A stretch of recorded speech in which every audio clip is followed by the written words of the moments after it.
Hi, from Trance. This is the first of series of videos about FL Studio. So these will be basic tutorials for beginners. So let's start. When you open FL Studio, you probably have this situation. You may see this kind of these sounds that are preloaded. Okay, this is a template. You have different types of template, and the one I'm using now is basically limited. So every time you, for example, if I change the template, I have other templates.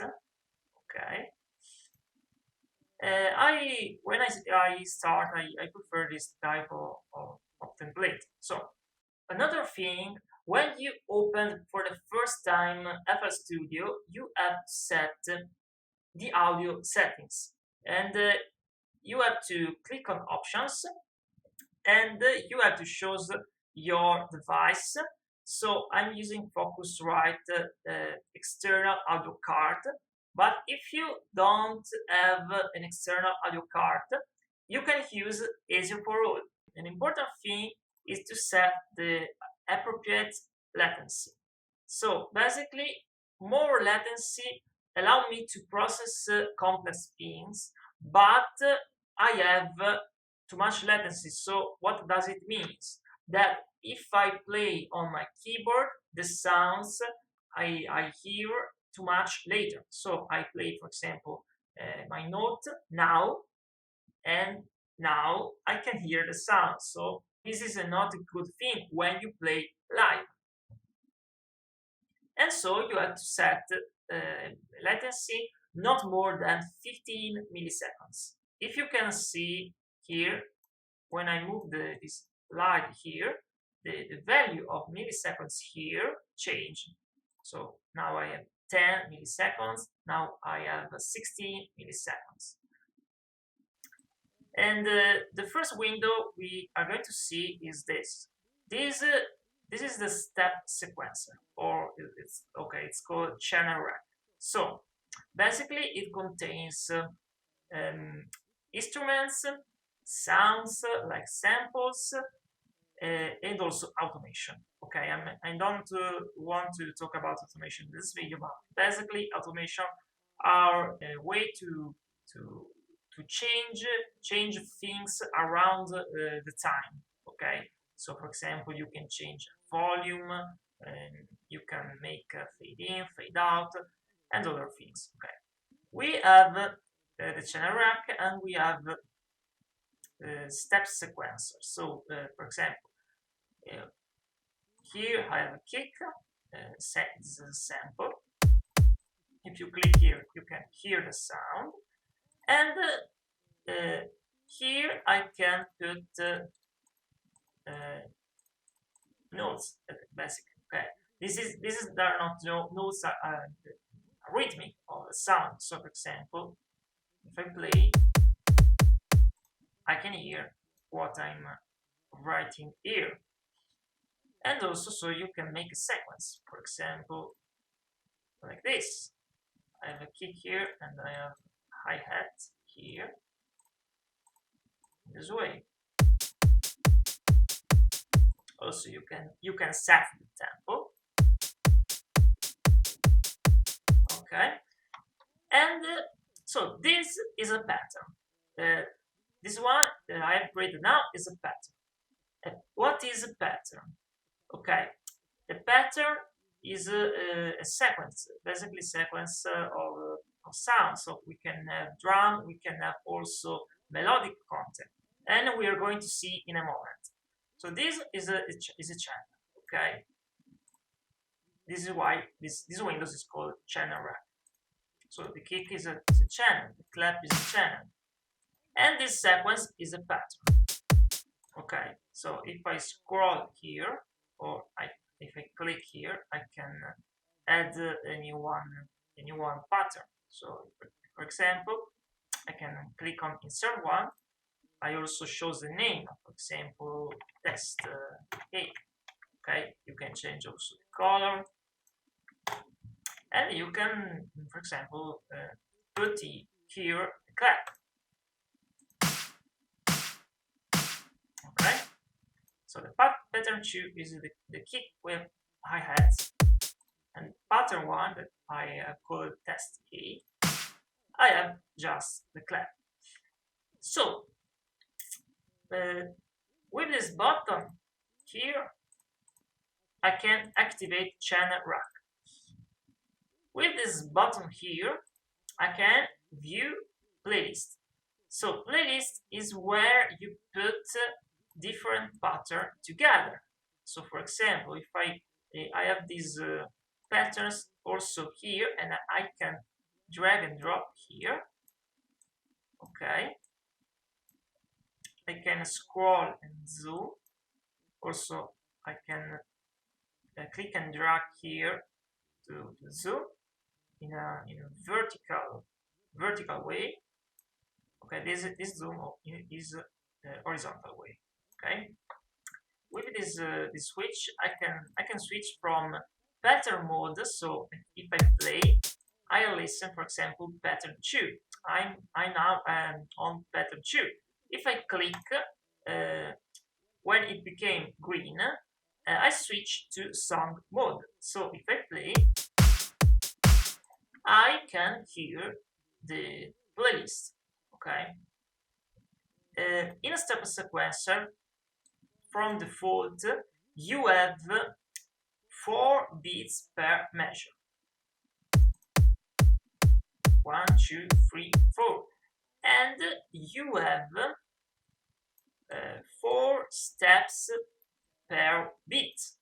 Okay, in total you have 16 beats.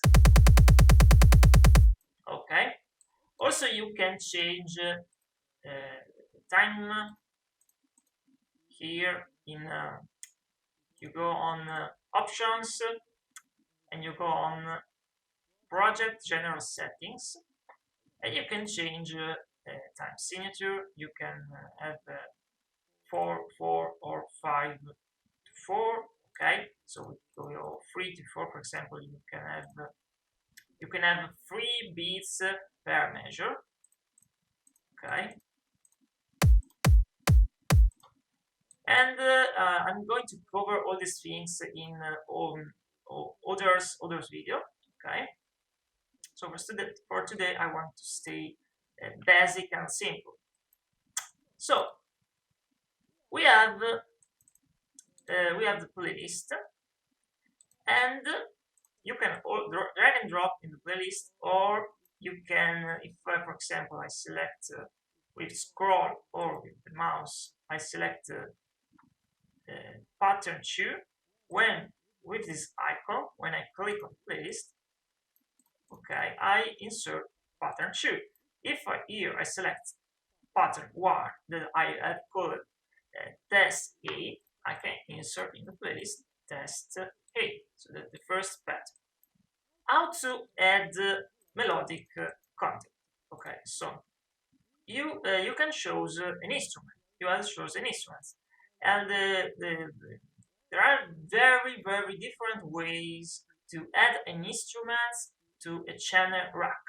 Okay, you can use the browser. So with this icon, you activate or open or close the browser window here to the left, and for example, you can drag and drop instruments from here. For example, if you want to some sounds, you click and drag here.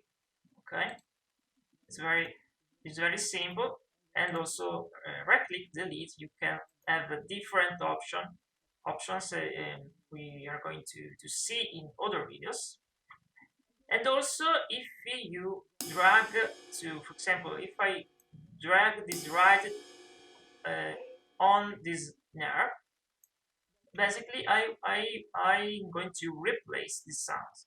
Okay. Also, we can add instruments, for example, like 3x. Okay, and And also clicking on this icon, you will see other options, and you will see here this little piano keyboard. Also here you have the touch screen option because FL Studio support touch screen, okay? But when I add instruments, I prefer to don't use the browser, or sometimes, okay, I use also the browser, but I use this other option. I can, for example, click on this plus button, and I open this window where I can see all DST or all instruments. For example, I can show citrus. Boom, I have citrus here. Also, I can so how to write notes. So to write notes, I prefer to click here, right click on citrus and click on piano roll. And here I can put notes. So this is a vertical keyboard. So below I have lower notes and higher notes here. And this is the line of the timeline. Okay, so and this is a measure. 1, 2, 3, 4. 1, 2, 3, 4. And this is a beat. Okay, and with this icon I can put notes.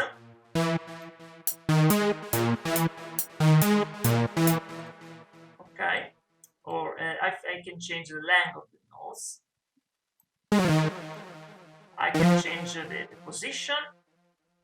I can, for example, then we have the mixer. Okay, the mixer is where I put effects, for example, reverb, delay, compressor, and other things. In order to send things, so in order to send instruments to the mixer tracks, okay, you have to route them into the mixer track you want to use it. So by default, when you add new instruments, there is this situation, is a sound that goes directly to the master mixer track. So, for example, if I have some notes here, I can see here the mixer master track. If I want to show the mixer track, I have to scroll here and select the mixer track I want to use. And also you can automate this thing, okay? And so for example, if I show the track 5, okay, I can see here. So I can make an EQ, for example. I can click here to add effects. Okay, and other things. Also, you can rename each mixer track. So, for example, if I click on this one, I call a synth. I can change color. I can change the icon. For example, I can use a sawtooth icon. And if I click here, I have this activated, and I'm going to the mixer and right click channel routing and route selected channel to this track, and boom, automatically it renames and recolor the mixer track. You can use these other methods. So for example, if I have this synth, okay, mixer track 12, and go here and click track, boom. Okay, an important thing, if you can see the mixer track selector here, you have to click here and click on show mixer track selectors. If I deactivate, I have this situation, okay? And to export my track, so here I have my kick, my clap, my snare, my hi-hat, excuse me. And to export, you have to activate, to switch to sound mode, and click on this button here. And you can show the folder. Okay, and we can call test. Okay, music, and save. I have different options. The default option is wave. You can show different qualities. 24-bit is better, but some systems can't read this type of wave.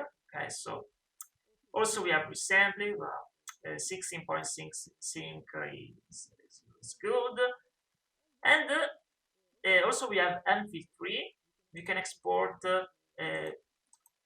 in wave format, or in MP3, or FLAC, or I can select, for example, wave and MP3. So it create two files, one in wave and one in MP3. And here I can set the quality of MP3, and then I click on start, and boom, I have exported my track. And here I have test music in wave and test music in MP3. Another thing, how to load third-part VSTs. So you can click here, for example, and click on more plugins. Then you see this window and click on manage plugins. Okay, so you have this window, and you can click on start scan, and FL Studio scans every plugin that it find in this folder. So, for example, C program files, VST plugins, program files x86. For example, you can have if you have a 64-bit window system, you will have program files and program files x86. Okay, and here you have the folder VST plugins. Okay, and these are the main folders. Once you have clicked on start scan, you can close this window, and you go here, more plugins, and you will find the new plugins. You can see there that are in yellow. Okay, so it's very easy to see new plugins. And once you have find your plugin, for example kick tune, okay, double click, and I open my plugin. So kick tune, and you also add this plugin to your favorites. So you can click on this icon, click on plugin database. So this is a sound, is a kick. So you can put in different categories. So for example, you can put in drum. So open drum. Okay, I can't put here in drums, so I select drum machine, add to favorite, and we have our kick too. So I can drag and drop here, or I can find it here. So clicking on this plus button, go to drum machine, and we have kick too. Okay, so this is how to load third-part VSTs. So for today, that's all, and we see you soon with other videos when I'm going to talk in depth about the channel rack, the instrument settings, playlist, mixer, and other things. So don't forget to subscribe to my channel, give me a comment below, and if you have any questions, let me know. Share this video, and I wish you a beautiful, shiny day.